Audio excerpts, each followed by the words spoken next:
Morning po mga chicken, maulang umaga po sa ating lahat. Ayan, ngayong umaga prepare lang tayo ng pakain natin doon sa ating mga breeder.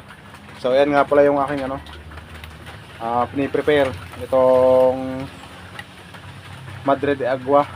Nilalahukan ko nung lengwas para pampaitlog. Ayun, gagayatin lang muna natin ng medyo pino. Wala pa kasi tayo nung panggiling ng dahon, kaya mano-mano munang gayat.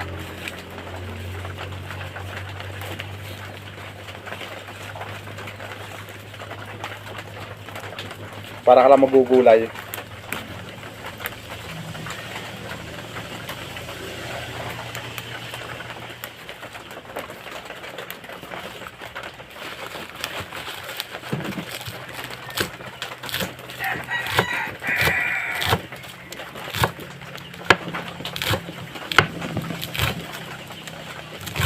So ito nga pala yung way para medyo makatipid tayo sa feeds.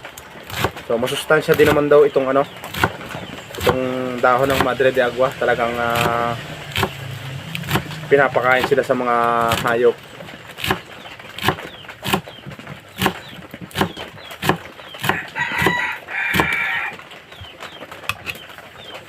So yan, pipinuhin lang natin para medyo mabilis nilang matuka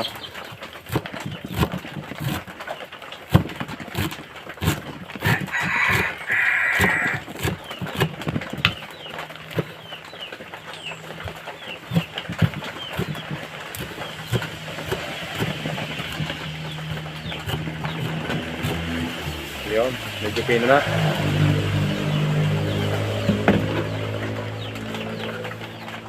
Bali ngayon, hindi ko pala sila medyo na estimate lang yung yung paglalaho ko ng dahon kasi wala pa akong timbangan. So saka na siguro, kung nakabili na tayong timbangan, saka titimbangin na rin natin kung ilang kilo yung dahon and ilang kilo yung feeds na dapat ay ilalagay natin.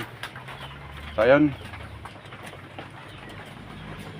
Ayan na yung dahon, then lalahukan na lang natin ng laying mass. So ayan, bali isang puno sa ganito yung ipinapakain ko dun sa aking siyam na breeder.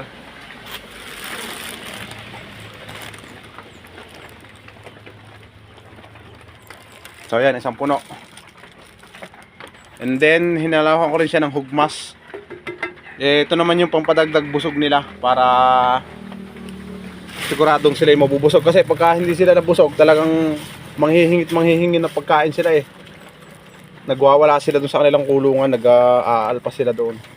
Minsan yung iba nakikita ko sa labas na nakakalusot doon sa aking kulungan, kaya kinakailangan para manahimik na sila laging busog.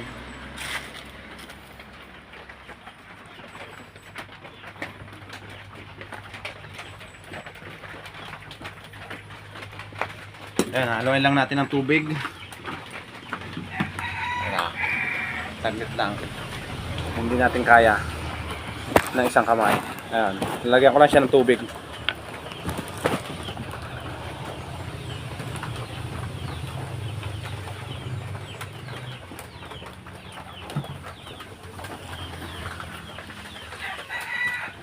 So ayan, ang timpla ko nga pala ito ay medyo medyo dry,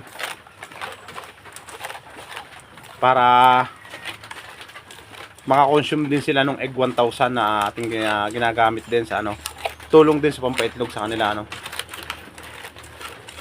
Kasi pagka ang timpla ng pakain ay matubig, sila madalang silang uminom. Hindi katulad pagka gantong medyo dry, ayun, inom sila ng inom.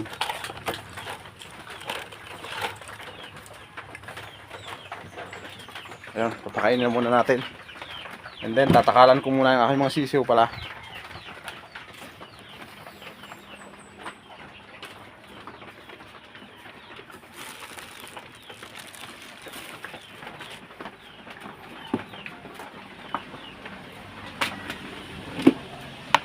Yan, ito naman yung pinapakain ko sa aking mga old man.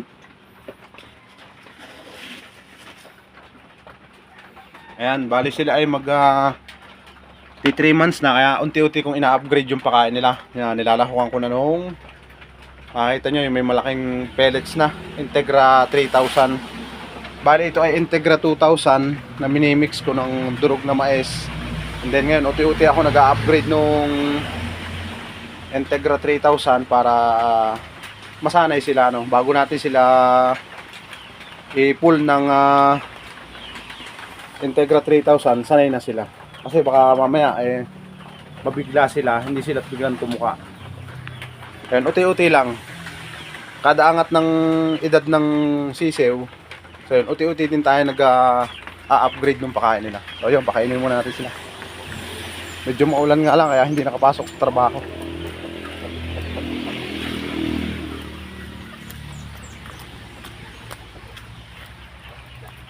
Ayun, mga ready na, nagwawala na oh. Ayan, mga puyog na sa ulan ng ating mga breeder.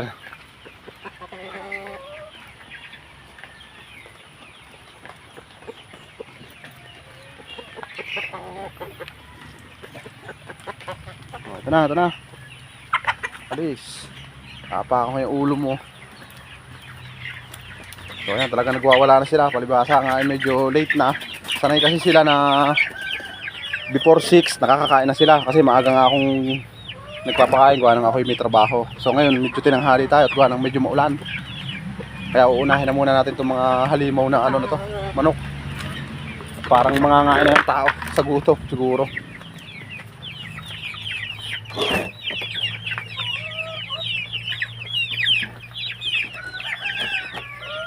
Kaya papakainin ko muna sila ng kaunti para lang manahimik.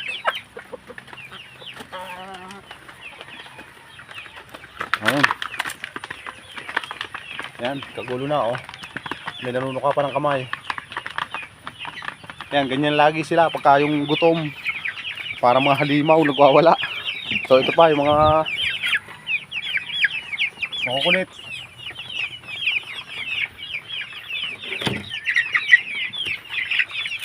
Wait lang. Hindi makapaghintay.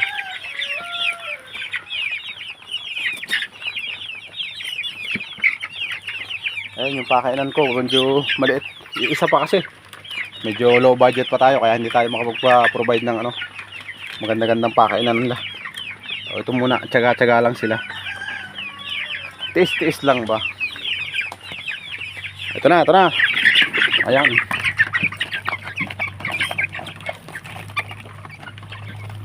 Kagulo.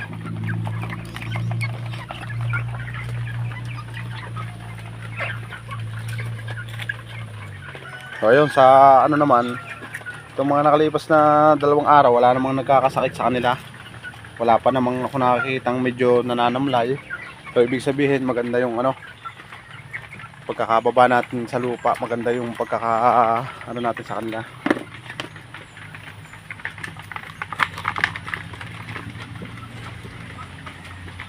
Ito na.